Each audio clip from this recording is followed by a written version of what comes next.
News First, Newsline with Faraz Shauketaly. And a jolly good morning to you. This is Newsline, and this is a recording. We are normally live, but we are at the Newsfirst studios in Dawson Street in Colombo, and we have with us I don't suppose we could get a better economist than this. And we have with us in the studio Dr. W A Wijewardena, the former Deputy Governor at the Central Bank of Sri Lanka. And it's a pleasure to say good morning to you and welcome, Doctor. Good morning to you, Faraz. Thank you very much for being on the program. Now then, how's our country doing economically? Are we doing well? Or?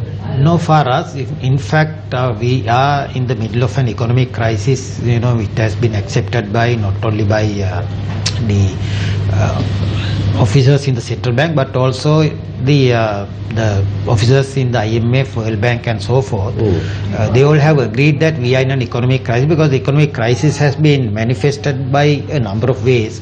One is that our economic growth rate has declined from around, say, 5% in 2015 to 3.1% in 2017. Right. And these are real life economic growth. Right. Then the best estimate that they have made for 2018 is about 4.4%, right, which is not sufficient for Sri Lanka to become a developed country within the next, say, 30 to 35 year period as envisaged by the present government. So we are in a crisis with respect to economic growth.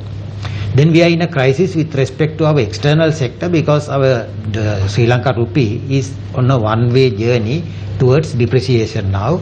It is value in terms of US dollar is falling day by day because we have a massive trade deficit in Sri Lanka. I have two questions for you. One is to repeat the first thing you said earlier, which is that the promises made by the politicians in terms of the economy is not matched by actual economic performance. Exactly. You know, what has happened was at the time the present government took over in 2015, we were in an economic crisis even at that time. Right. We had the external problem, we had the exchange rate problem, we had the budget problem, we had an inflation problem which the present central bank has somehow calmed down. So the government was expected to take effective measures to alleviate all these issues. Right. But what happened was they were just delivering statements after statement in parliament, and also they came up with a special vision document in 2017 called the Vision 2025, but there was no any concrete action taken in the to achieve that. To achieve them, because all these things for us remain wishful thinking by the top leaders of the government. Right. Because in any economy, those wishful thinkings will have to be converted to policy. Policy has to be converted to plans. Plans have to be converted to projects. And projects have to be handed over to project implementation units. Right. So we were lacking that particular development machinery in Sri Lanka. And we had the Cabinet Committee on Economic Management chaired by the Prime Minister. They just met, they just decided on micro issues and not the main issues faced by Sri Lanka. So this is the issue that we are facing today. I see. Then the other thing I wanted to ask you is, most people appear not to understand this, but when we look at the rate to the dollar, I think in 2015, you know, when at the changeover, I think the rate was about 131 to the dollar. Today it's more like 156, 158. That seems to me to be rather significant depreciation there. Yeah, but for us we have to admit the fact that even in 2015, the 131 rupee per US dollar was an overestimate for Sri Lanka rupee, because it would have actually depreciated to around 145 even in 2015. Okay. Because the previous government had held on to the Sri Lanka rupee US dollar exchange rate artificially by supplying foreign exchange from the Central Bank of Sri Lanka to the market and meeting that demand. Right. Whereas there was a huge balance of payments crisis in Sri Lanka, and the rupee would have depreciated to a level around 145. Does that mean that they were using the money? They were actually borrowing money from abroad, Yeah. accumulating foreign debt and using those dollars to meet the dollar demand in the market. Right. So that's what had been done by the previous government. Right. So- Was that normal practice? It should not be the normal practice, because you may recall that when the International Monetary Fund came for this extended fund facility in 2016, Yeah.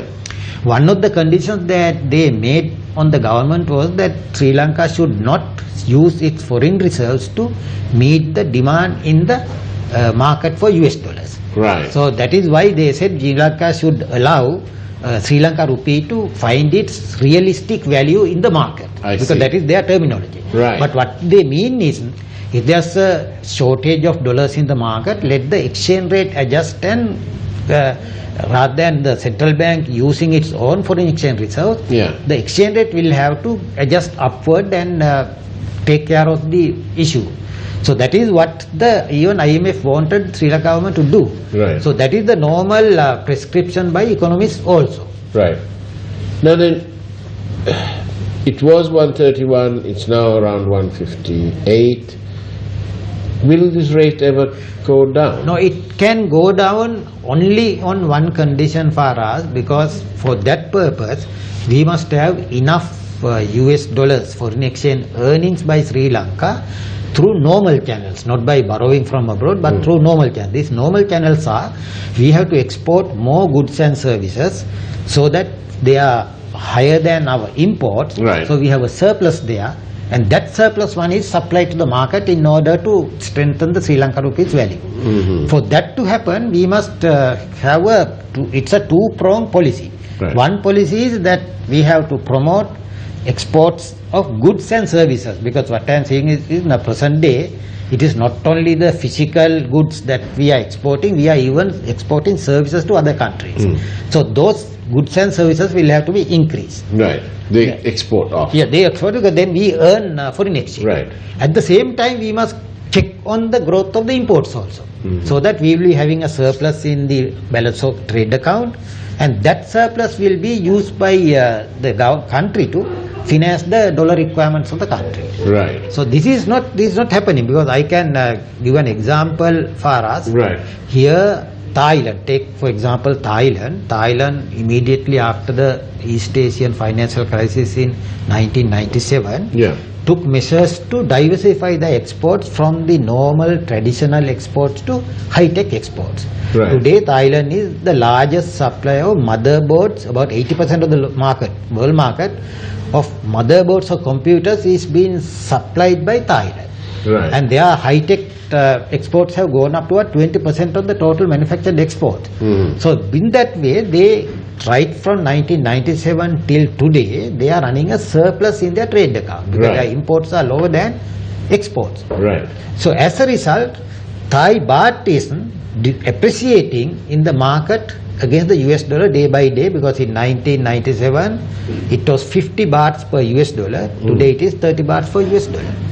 So for us to do that miracle, as you say, Yeah. we must have the same background here in Sri Lanka as well. Right.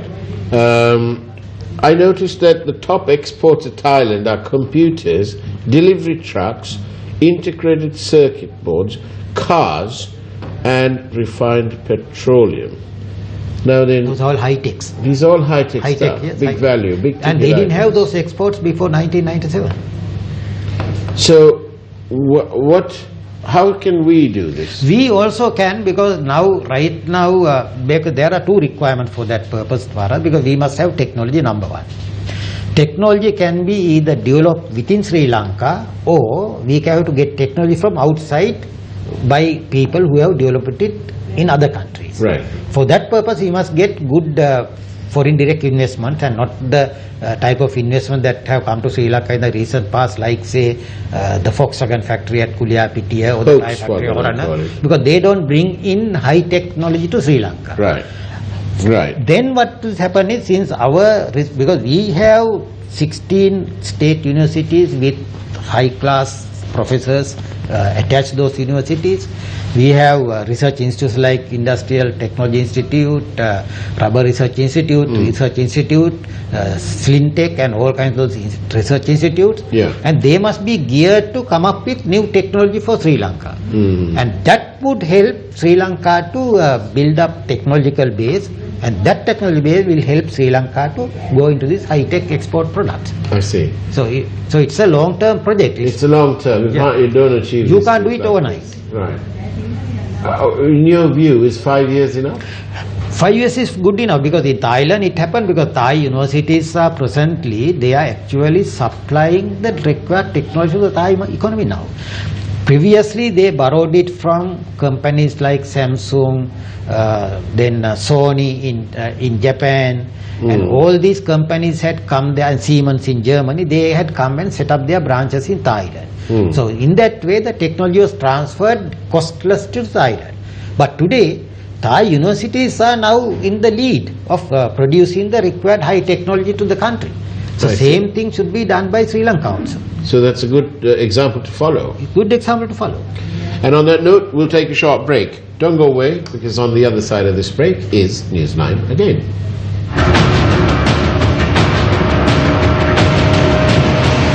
News First, Newsline First, Newsline with Faraz Shauketaly. And welcome back to Newsline, where we are in the company of Dr W A Wijewardena, the former Deputy Governor of the Central Bank of Sri Lanka. David, we were talking about what Thailand, the Thai story about their exports and so on. And it's remarkable, isn't it? Is it remarkable development? Because everybody thought that after the East Asian financial crisis, Thailand would be a write-off from the rest of the world. But of course they managed to do lots of reforms in that country. They reduced the budget deficit, and at one time they converted the budget deficit to a surplus and cut down the government expenditure, spent more on education and human capital development, on technology. They got foreign firms to come and set up businesses there, so that they were able to join what is now known for us as the ASEAN supply chain. What we mean by ASEAN supply chain is that a country does not produce a whole product today. They produce only one component of the product. Right. And they supply that component to a company somewhere in the world, which should collect components from other countries and also assemble it as a final product. Now Thailand has very successfully joined this ASEAN supply chain, and they are the people who are supplying mainly, as you have noted, the integrated circuits to all the Chinese companies which are now producing these high-tech computers. And also even if you look at the iPhone that you are using, there are several parts that are being now manufactured in Thailand which are supplied to this Foxconn in China, which should use those parts to assemble the iPhone. So likewise, what you do is you make money out of the volume that you produce. How does...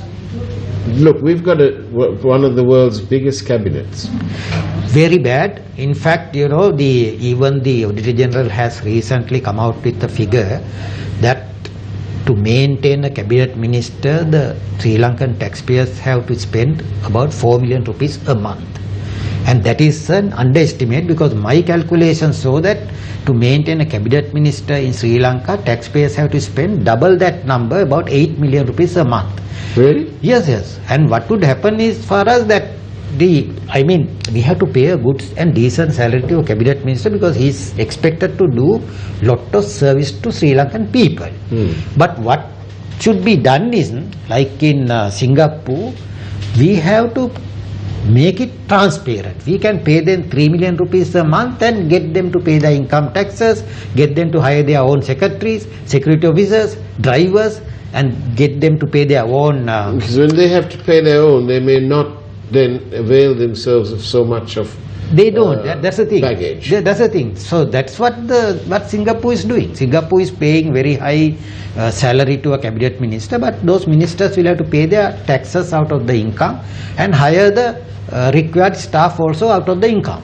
And I suppose that the law is also enforced very well. Very well in Singapore. So that is why the mega cabinet is a killer in terms of Sri Lanka's present economic crisis. Because what we have to do is we have to economize in the expenditure, and if we don't economize in the expenditure, the budget has to print money, and that money will go into the hands of the people, and those people will use that money to import goods and services from other countries. Then we have the trade deficit, and trade deficit will lead to this depreciation of the Sri Lanka rupee. So this is the chain. Yeah. Now, Dr. Wijewardena, my question about the large cabinet was this. We have a large cabinet, so we could technically have a minister for every single subject of any remotely important. Therefore, why and what has been all these ministers delivering to us? Where is this minister of international whatever, investments and so on, international trade, I don't want to just point the finger at one person. What I'm saying is, where is this minister, what is the BOI been doing in attracting these large-scale investments into this country that can be used as a game changer to change our economy? Well, Faraz, you have a very good point, because for that purpose Sri Lanka should have an overall strategy. And that strategy fortunately came in the form of a statement delivered by Prime Minister in Parliament in November 2015, just 2 months after they formed the government after the elections in August. And there he had said Sri Lanka will have to promote exports, Sri Lanka will have to promote exports of high-tech products, and that message was given to BOI. Now, particular wishful thinking has to be converted to a policy by the minister who is in charge of the international development and also the Board of Investment in Sri Lanka. And they have to now prepare the groundwork for high-tech investors to come and set up their branches in Sri Lanka. And that has not happened. So because of this reason, there is a failure in the communication of the message given by the Prime Minister, and also converting, as I said earlier, those wishful thinking into policies and then projects. So this is where we are lacking now. So so for that purpose, for us, we don't need the mega cabinet, because in terms of the current constitutional setup in Sri Lanka, we have delegated most of the functions to provincial councils. And we have a provincial council minister in charge of cooperatives, and we have a national level minister in charge of cooperatives, provincial council minister in charge of education, national level minister in charge of education. We don't have to duplicate all those things. It's all duplicated. It's a duplication. I mean, you don't have to. What is necessary for Sri Lanka today is like in Canada, where they have handed over all the minor functions to provinces, and the national cabinet is made up of about, say, 15 to 20 people, not more than that. And these people, they will just design national policies and not the local policies. Here in Sri Lanka, what is happening is, even if you want to open up say new hospital in a region, the health minister will have to go and open it up. Whereas we have a health minister in the province also. So what is happening is, the health minister is using his time and energy for micro things in the provinces and the regions, rather than deciding on the major health policy of the country. So this is where we are lacking. And it's right across the board. Across the board, and there's always conflict sometimes, because you would have seen in the past, sometimes there had been clashes with the chief minister of a province and the minister of the in charge in the national government. So these clashes have taken place because the people have simply, the ministers at the national level have acquired the functions and the powers of the ministers in the regional level also. Now then, we've got on our program a few days ago, we had the president of the Exporters Association telling us that the first quarter figures are very good, and I'm sure they are. But I think, what are you saying really then? Well, they are better than 2015, we had to admit it, because there had been a decline in trend in Sri Lanka's export from around, say, 2014. Yeah. And they were on the declining trend, and 2016 also they came down to the lowest level.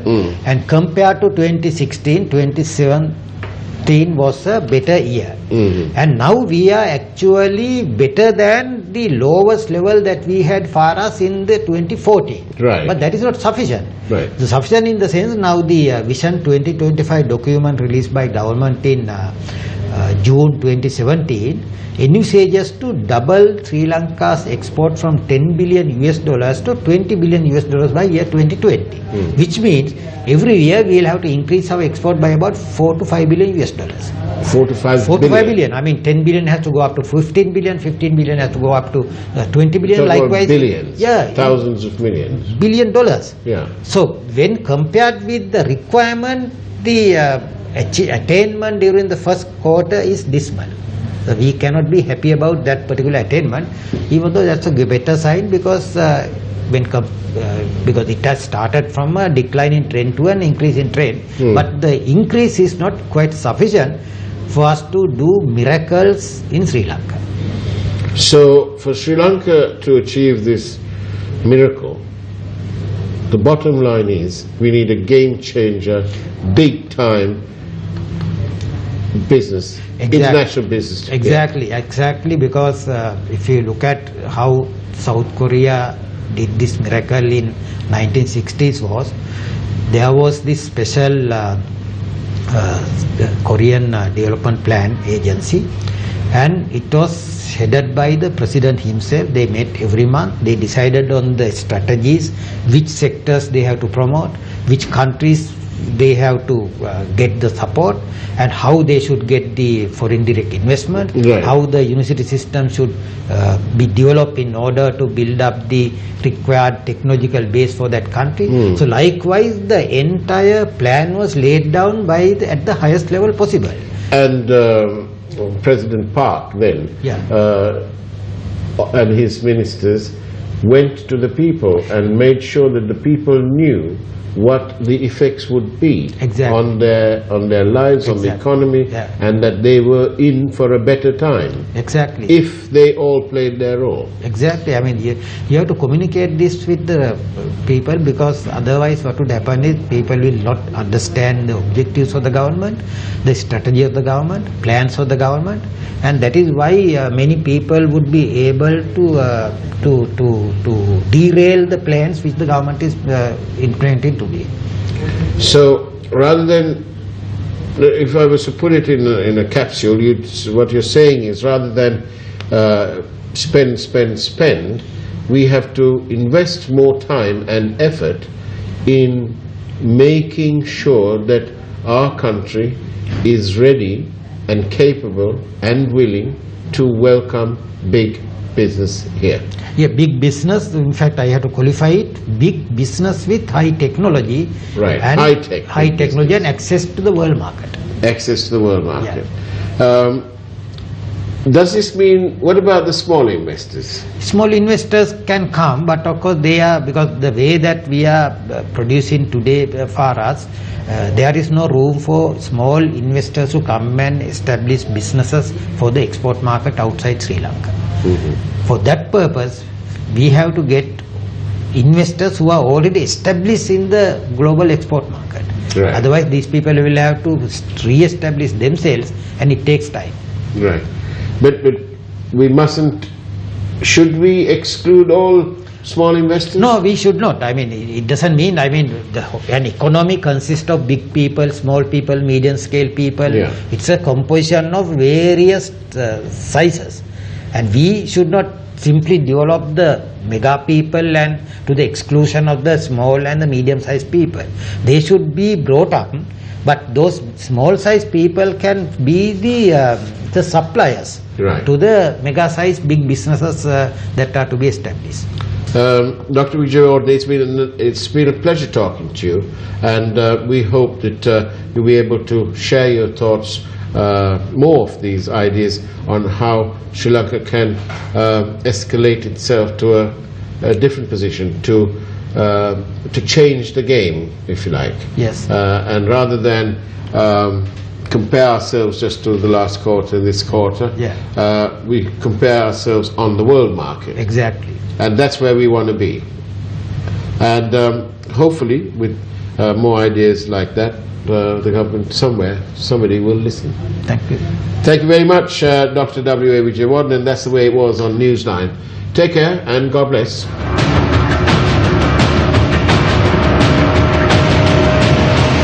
Newsfirst, Newsline with Faraz Shauketaly.